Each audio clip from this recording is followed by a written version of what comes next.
Hello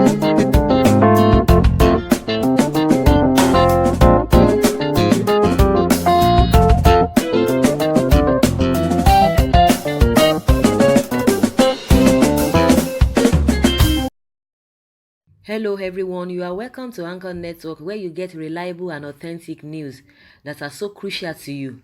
I say big thank you to everyone who has been part of this channel and who has taken time to subscribe.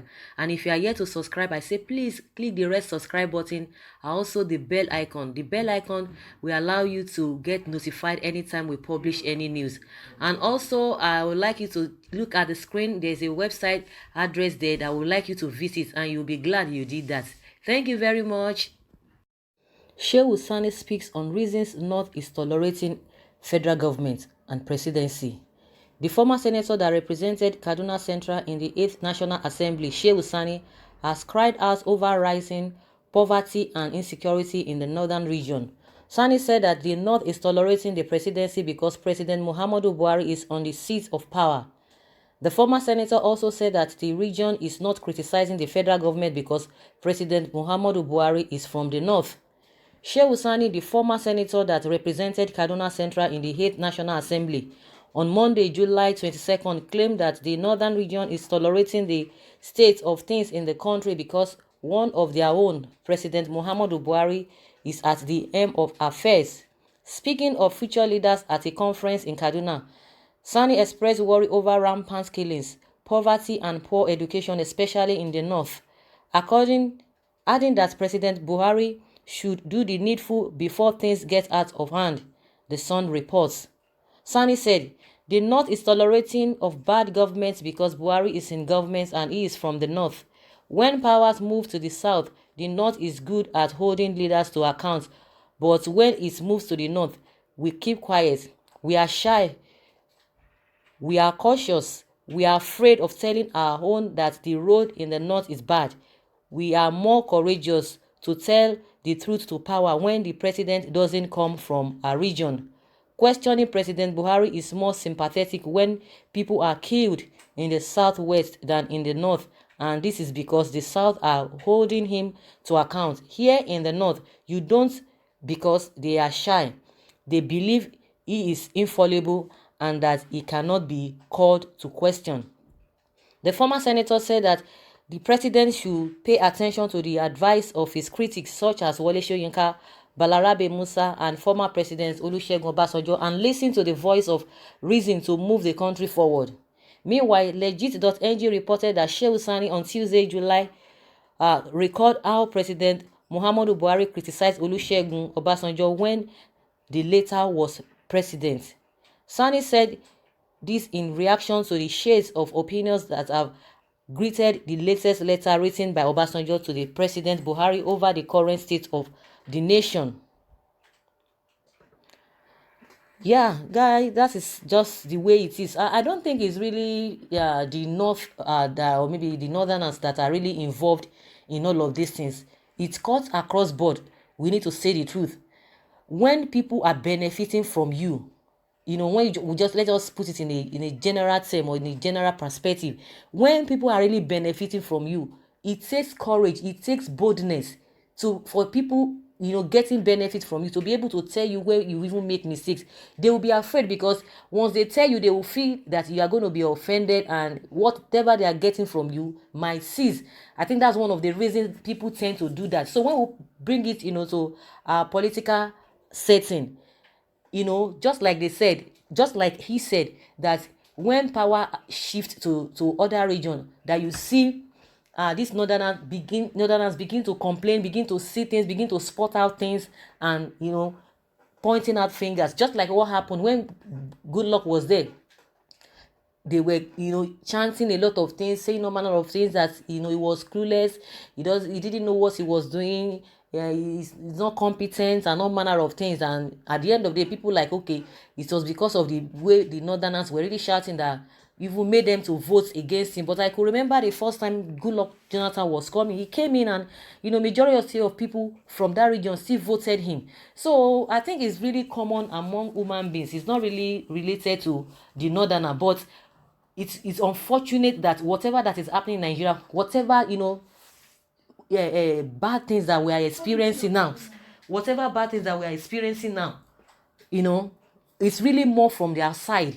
And if they are not talking, they are the one that are the receiving end. In most times, we know that a lot of things are happening in other regions, but the most things that are really happening in Nigeria, it's really from there. When you talk of poverty, you know, it's really embedded, it's really grounded there. When you talk of insecurity, name it. So if they are not talking, that means they don't even love their people, they don't love the masses, they just love the people that are into power, and they themselves, maybe they are the ones that have voice, the politicians or the leaders that have voice among the northerners, they are not speaking to the power. So it's just like even when Goodluck was dead, so a lot of people, so they wouldn't want to say the right thing. They wouldn't want to say, you know, to tell him the truth, because they believe, you know, they would like to tell him what he would like to hear.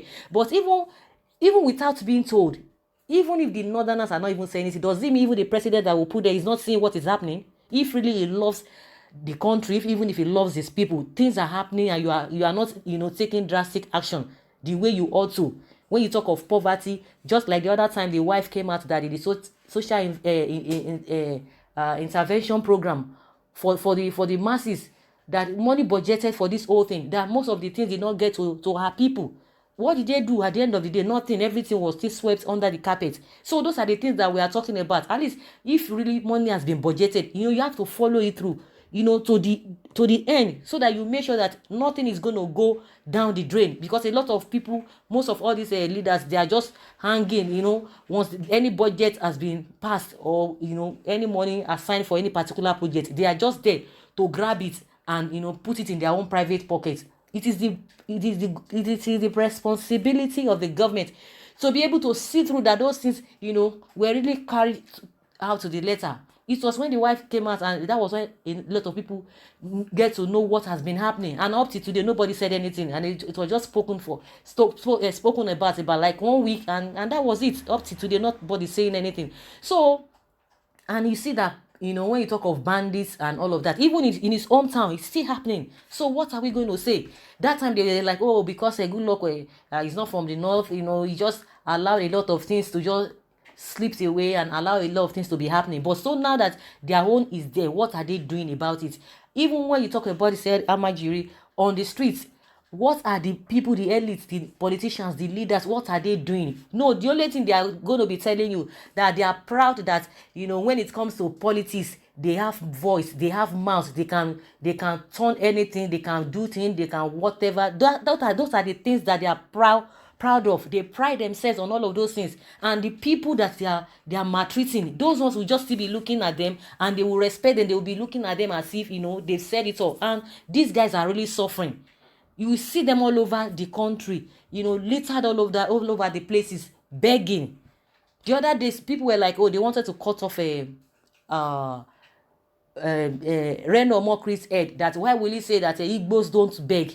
Of course, he was just talking that since he was born, he has never seen an Igbo man begging. He didn't say anything about other people. He was just referring, and his concern was just about Igbos. People were like, oh, why would you say that? You know, that means you were trying to insinuate one thing. But of course, he didn't mention anybody, but he was just talking about what he has experienced or what he has noticed since he was born, that he has never seen an Igbo man begging. So when you see these people, they are all over the place. So what are their people doing? No, it is, oh, we are the one that who can make a president. If anybody does not really regard us even as a region, nobody can be the president. That is what they pride themselves on. But they don't talk about the other things, and even their people, because, you know, like if all this kind of a thing, if they really happen, the manner at which the southerners, southeast, south and southwest, the way they come out, you know, in their numbers to say, no, we don't want this.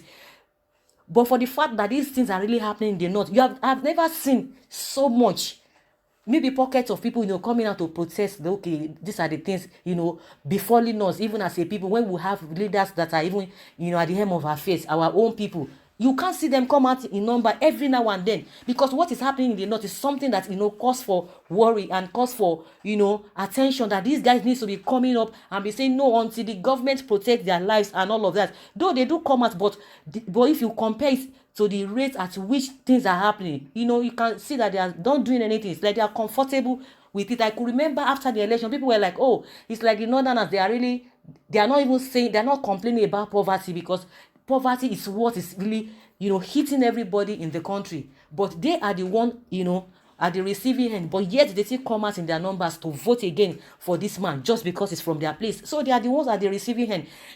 They talk about, okay, they have control over Nigeria politics and all of that. But when you see them, just look at what we are saying, the Buhari that is their own, and compared to their people, and compared to the people that have not been, that have not tasted power, allegedly, they have not tasted power. See the people, they are flourishing compared to the people that have been holding power from, for God knows how long. So, at least Shehu Sani is one of the people that, from North that people really respect. He's not really biased. I'm not saying it's perfect, but in most cases, this guy says things the way they are, and he doesn't hide the truth. He's not really economical with the truth. He comes out to say things. Of course, I know some people, we try to disagree with him, but in most cases, let's give it to him. He comes out and say it the way it is.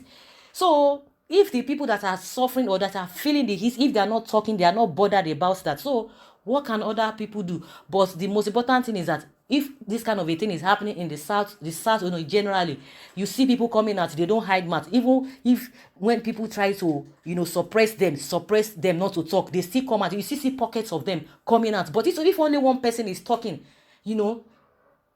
there's little or nothing that the person can do, because you could see that this Shehu Sani is the one who is always talking and saying it. To the rest, people will just be parabolating the bush, parabolating and be try to discard what other people are saying.